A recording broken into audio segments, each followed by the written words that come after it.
है या सॉलिड्स की डिफरेंट प्रॉपर्टीज़ को एक्सप्लेन करती है, सॉलिड्स किस तरह बिहेव करते हैं, या सॉलिड्स जब इनको आपस में मिलाया जाता है किसी नई चीज़ बनाने के लिए तो किस तरह इंटरेक्ट करते हैं, इनके ऊपर फोर्स अप्लाई की जाती है तो क्या बिहेवियर शो करते हैं, वो आज हमने सारा पढ़ना है। ठीक है, यानी कि आज से वो ऑनवर्ड जो इसके 2 चैप्टर्स हैं सॉलिड से रिलेटेड वो हमने डिस्कस करने हैं। ठीक है, तो यहाँ पर सॉलिड के बारे में आपको पता होना चाहिए, ऐसा मटेरियल जिसकी डेफिनेट शेप हो, डेफिनेट वॉल्यूम हो और डेंसिटी हो, उसको आप सॉलिड कहते हैं। इसके बरक्स अगर आप गैस और लिक्विड की बात करें तो आपको पता है उनका जो डेफिनेट शेप नहीं होती। आप उसे जिस बर्तन में डालते हैं या जिस कंटेनर में उसको डालते हैं वो वही शेप इख्तियार कर लेते हैं। मतलब गैस है तो 1 किलोग्राम गैस है तो उसको आप अगर 1 मीटर क्यूब के कंटेनर में डालेंगे तो वो 1 मीटर क्यूब के कंटेनर को ऑक्यूपाई कर लेगा। लेकिन अगर उसे आप 100 सेंटीमीटर क्यूब के कंटेनर में डालेंगे तो वो उसको भी ऑक्यूपाई कर लेगा, depend upon the size of container. ठीक है, इसी तरह लिक्विड जो होते हैं वो भी आप जिस कंटेनर या बर्तन में डालते हैं वही शेप इख्तियार कर लेते हैं। सॉलिड की ये प्रॉपर्टी है कि उनकी अपनी एक डेफिनेट शेप होती है। ठीक है, इसकी टाइप्स हैं जी, crystalline solid, amorphous solid, polymeric solid और क्रिस्टलाइन सॉलिड की आगे एक और टाइप है जिसको आप क्रिस्टल लैटिस कहते हैं। और ये आपके सिलेबस में नहीं शामिल, जस्ट आपकी इंफॉर्मेशन के लिए यहाँ से शामिल कर रहा हूँ। नेक्स्ट हमारा जो आज का टॉपिक है वो है जी mechanical properties of solid. Mechanical properties of solid को डिफ़ाइन करने से पहले हम यहाँ पर सॉलिड में डिफॉर्मेशन इन द सॉलिड जो है उसको डिस्कस करेंगे। फॉर्मेशन कहते हैं बनावट को, डिफॉर्मेशन यानी कि उसकी बनावट को चेंज करना या तोड़ना या ख़राब करना इन द सॉलिड, यानी कि जो सॉलिड्स की बनावट है उसमें जो बिगाड़ है वो हम पहले डिस्कस करेंगे। बिगाड़ का मतलब any change in shape, volume and length of an object when it is subjected to some external force, यानी जब किसी सॉलिड के ऊपर कोई एक्सटर्नल फोर्स अप्लाई की जाती है तो उसमें जो चेंज आता है उसको आप क्या कहते हैं, deformation. In order to explain the concept of deformation we see the following example. हम नीचे जो एग्जांपल्स हैं वो देखेंगे। पहली एग्जांपल ये है कि आपके पास एक सॉफ्ट रबर बॉल है, उसको आपने क्या किया, स्क्वीज किया, यानी उसको दबाया है तो उसकी शेप में क्या आएगा, स्क्वीज करने से उसके वॉल्यूम में चेंज आएगा। वॉल्यूम में चेंज बताता है कि इसमें डिफॉर्मेशन पैदा हुई है, जैसा कि यहाँ शक्ल में दिखाया हुआ है। ओरिजिनल बाल था, स्क्वीज किया, स्क्वीज करने के बाद जब आप उसको रिमूव करेंगे वो दोबारा ओरिजिनल शेप आ जाएगी। ठीक है, इससे हम एक मैकेनिकल प्रॉपर्टी यहाँ डिस्क्राइब करेंगे। दूसरे एग्जांपल की तरफ चलते हैं। Similarly we hold a rubber string, हमारे पास एक रबर स्ट्रिंग है, आप उसको पकड़ते हैं, उसको पकड़ के खींचते हैं, खींचेंगे तो उसकी लेंथ में इजाफा होगा, यानी लेंथ चेंज हुई है। और जैसे ही आप उसको छोड़ेंगे वो वापस उसी अपनी असल शेप में आ जाएगा। ये था तो हमारे पास ऐसे सॉलिड्स के लिए जिनको आप स्ट्रेच कर सकते हैं, स्क्वीज कर सकते हैं। लेकिन जो हमारे पास सॉलिड होते हैं मतलब इनके अलावा जिनको आप स्ट्रेच या स्क्वीज नहीं कर सकते, तो हम जस्ट उनकी जो एटॉमिक लेवल है, यूनिट सेल है, वहाँ पर हम बात करने लगे हैं कि डिफॉर्मेशन क्रिस्टलाइन सॉलिड मैंने आपको अभी बताया है, ये आपके सिलेबस में नहीं शामिल, लेकिन क्रिस्टलाइन सॉलिड के बारे में बता दूं कि ऐसे सॉलिड जिसके अंदर एक यूनिट बना हो, जैसे कि ये 5 एटम्स है, इनका यूनिट है, यही हर तरफ रिपीट हो रहा हो, तो जो सॉलिड नए बनेंगे उसको क्रिस्टलाइन सॉलिड कहते हैं। ये आप अपनी इंफॉर्मेशन के लिए जो इसके इनिशियल टॉपिक हैं वो देख सकते हैं, ताकि आपके जहन में रहे क्रिस्टलाइन सॉलिड की शेप किस तरह की होती है। हम क्या कहते हैं, क्रिस्टलाइन सॉलिड में डिफॉर्मेशन देखते हैं। हमारे पास एक यूनिट सेल है एक क्रिस्टलाइन सॉलिड का, हम क्या करते हैं इसकी मतलब जो हमारे पास इसकी अपवर्ड आउटवर्ड स्ट्रेचिंग इसकी करते हैं, तो ये इसकी शक्ल इस तरह की हो जाएगी। जैसे ही आप इसको छोड़ेंगे वे वापस अपनी ओरिजिनल शेप में आ जाएगा। ठीक है, यहाँ पर यही लिखा हुआ है, in case of crystalline so atom are tightly held about their equilibrium position in a definite order. The strength of the solid is independent on the inter atomic cohesive forces, यानी कि जो फोर्सेस इनको अंदरूनी तौर पर जोड़ के रखी हुई उन पर डिपेंड करती हैं। The atom crystalline solids are displaced from their mean position and thus create a deformation at this instant. The material is the state of stress, यानी कि इसके ऊपर हमने फोर्स लगाई, अब इसकी असल पोजीशन नहीं है, ये इस वक्त स्ट्रेस की यानी दबाव की सूरत में है। if now the applied force is removed, the atoms inside the material regain their equilibrium position again. This will happen only the applied force was within its elastic limit, यानी कि ये तब ही मुमकिन हो सकता है जब आपने उसके जो फोर्स दी हुई है वो इलास्टिक लिमिट में है, यानी आपके पास एक स्प्रिंग है, आपने उसको स्ट्रेच किया, खींचा, आप उसको अगर इतना खींच दें कि वो वापस अपनी ओरिजिनल पोजीशन में ना जा सके तो आप कहते हैं कि आपने उसकी इलास्टिक लिमिट से ज़्यादा उसको स्ट्रेच कर दिया है, ठीक है। इसी तरह जो हमारे पास यूनिट सेल है, अगर आपने उसको इलास्टिक लिमिट के अंदर अंदर स्ट्रेच किया होगा या स्ट्रेस अप्लाई की होगी तो वो वापस अपनी ओरिजिनल शेप में चला जाएगा, लेकिन अगर आप उससे ज़्यादा अप्लाई करेंगे तो वो अपनी ओरिजिनल शेप में वापस नहीं जाएगा।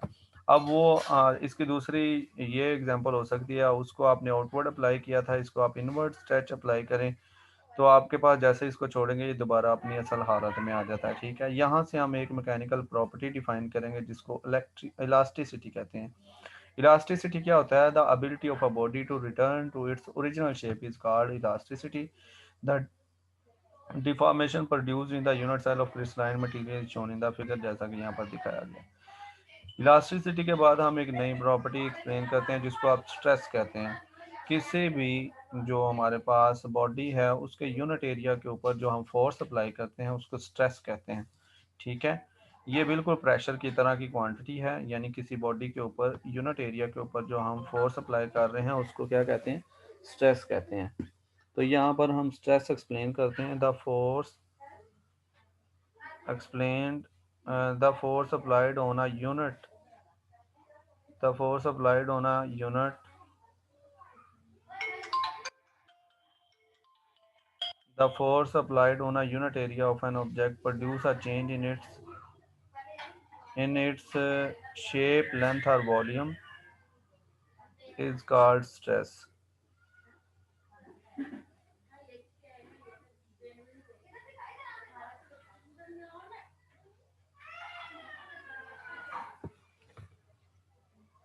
जी, यहाँ पर कोई इशू है?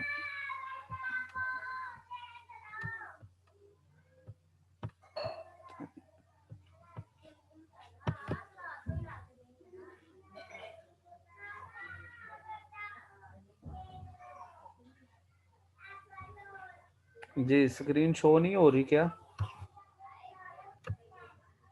मैंने स्टूडेंट्स को अलाउ किया हुआ है कि वो मेरे साथ बात कर सकें। क्या जी बेटा, यहाँ मैंने बता रहा था सॉलिड के बारे में कि जो हमारे पास सॉलिड हैं उनकी टाइप्स हैं यहाँ पर, crystalline solid, amorphous solid, polymeric solid, और क्रिस्टलाइन सॉलिड से ही एक आगे इसकी और टाइप है जिसको क्रिस्टलेटिस कहते हैं। और उसके बाद मैंने आपको मैकेनिकल प्रॉपर्टीज़ के बारे में बताया था। यहाँ पर सबसे पहली idea deformation in the solid. Mechanical properties जो हैं वो हम डिफॉर्मेशन से ही डिस्कस करना शुरू करेंगे। डिफॉर्मेशन, फॉर्मेशन कहते हैं फॉर्मेट यानी बनावट को, इन द सॉलिड यानी सॉलिड की बनावट, और डिफॉर्मेशन का मतलब उसका बिगाड़। तो आप यूँ समझ लें सॉलिड के अंदर कोई भी बिगाड़ जो होगा उसको आप डिफॉर्मेशन कहते हैं। Any change in shape, volume, length of an object when it is subjected to some external force is called deformation। In order to explain the concept of deformation we see the following examples। हमारे पास दो examples हैं। एक ये है कि हमारे पास एक रबर बॉल है, उसको आप स्क्वीज़ करेंगे, स्क्वीज़ करने से उसके वॉल्यूम में कमी आएगी। वॉल्यूम में कमी जब जैसे ही आप इसको ओपन छोड़ेंगे यानी उसको स्क्वीज़ करना बंद करेंगे तो वो दोबारा अपनी ओरिजिनल शेप में आ जाता है। एक तो ये, दूसरा अगर आपके पास एक रबर स्ट्रिंग हो, उसको आप खींचें, उसकी लेंथ में इजाफा होगा, जैसे ही आप उसको छोड़ेंगे वो फिर से अपनी ओरिजिनल शेप में आ जाएगी। ये तब ही मुमकिन है जब आप उसको इतना खींचें कि वो इलास्टिक लिमिट के अंदर हो। अगर आप इलास्टिक लिमिट से बाहर चले जाएंगे तो ये दोबारा अपनी ओरिजिनल शेप में नहीं आएंगे, बिल्कुल स्प्रिंग की तरह। इसी तरह हम सॉलिड के अंदर अगर सॉलिड की बात करें तो हम जो एक्सप्लेनेशन के लिए ज़्यादातर सॉलिड इस्तेमाल करते हैं वो क्रिस्टलाइन सॉलिड होता है, ठीक है। क्रिस्टलाइन सॉलिड की बात करते हैं। क्रिस्टलाइन सॉलिड में क्या होता है, हमारे पास एक एटम्स का एक पैक होता है, वही हम पूरे सॉलिड के अंदर उसको रिपीट करवाने से जो नया सॉलिड बनता है उसको क्रिस्टलाइन सॉलिड कहते हैं। लेट्स सपोज उस पैक को आप यूनिट सेल कहते हैं। लेट्स सपोज ये आपके पास एक यूनिट सेल है, आप इसको आउटवर्ड डायरेक्शन में स्ट्रेचिंग फोर्स अप्लाई करते हैं तो इसकी शेप बिगड़ जाएगी, यानी उसके वॉल्यूम में और उसकी शेप में चेंज आएगा। जब उसके वॉल्यूम या शेप में चेंज आए, जैसे ही आप इस फोर्स को छोड़ेंगे ये दोबारा अपनी असल हालत में, ये तब ही आ सकता है अगर ये इलास्टिक लिमिट में है, ठीक है। इसी तरह यहाँ हमने आउटवर्ड डायरेक्शन में अप्लाई किया, अगर आप इनवर्ड डायरेक्शन यानी इनवर्ड स्ट्रेचिंग अप्लाई करेंगे तो आपके पास जैसे इसको आप छोड़ते हैं ये अपनी ओरिजिनल शेप में आ जाता है। ओरिजिनल शेप में ये तब ही आ सकता है जब ये इलास्टिक लिमिट में हो। इलास्टिक लिमिट हमें बताती है कि यहाँ पर कोई मैकेनिकल प्रॉपर्टी है जिसको इलास्टिसिटी कहते हैं, यानी हर बॉडी की वो एबिलिटी जो उसको अपनी ओरिजिनल शेप में लाने के लिए वर्क करती है या खासियत रखती है उसको इलास्टिसिटी कहते हैं। The ability of a body to turn to its original shape is called elasticity. और यहाँ पर हमारे पास जो डिफॉर्मेशन प्रोड्यूस हुई है और उसके बाद वो इलास्टिसिटी की वजह से अपनी ओरिजिनल शेप में आया, ये यहाँ पर हमारे पास क्रिस्टलाइन मटेरियल हमें फिगर में नज़र आ रहा है, ठीक है। उसके बाद हम नई प्रॉपर्टी जिसको स्ट्रेस कहते हैं उसकी तरफ बढ़ते हैं। स्ट्रेस बिल्कुल प्रेशर की तरह होती है, किसी भी बॉडी के यूनिट एरिया के ऊपर लगने वाली फोर्स जो होती है उसको आप स्ट्रेस कहते हैं। इसके यूनिट भी प्रेशर के ही हैं और यहाँ पर बयान भी कर देता हूँ। The force applied on unit area of an object produce a change in its shape length or volume is called stress.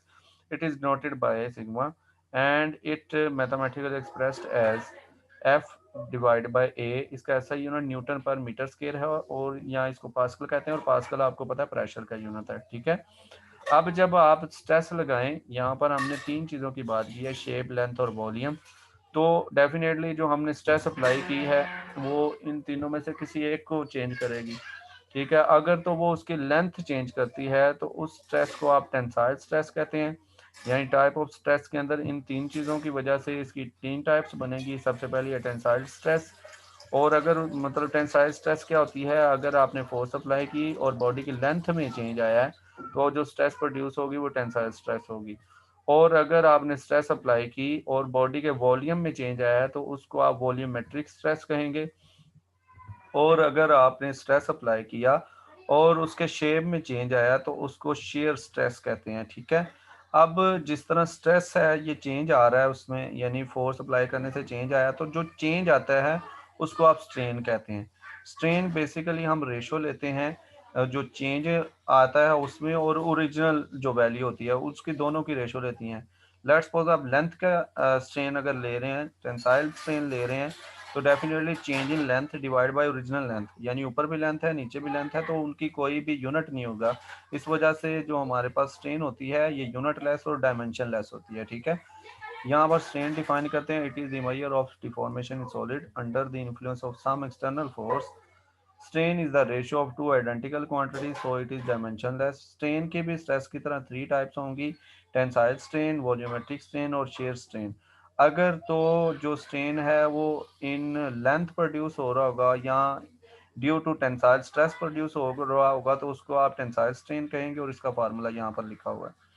और अगर हमारे पास जो स्ट्रेन है वो वॉल्यूमेट्रिक स्ट्रेस से प्रोड्यूस हो रहा होगा तो वॉल्यूमेट्रिक स्ट्रेन कहलाएगा और इसका फार्मूला भी यहाँ लिखा हुआ है।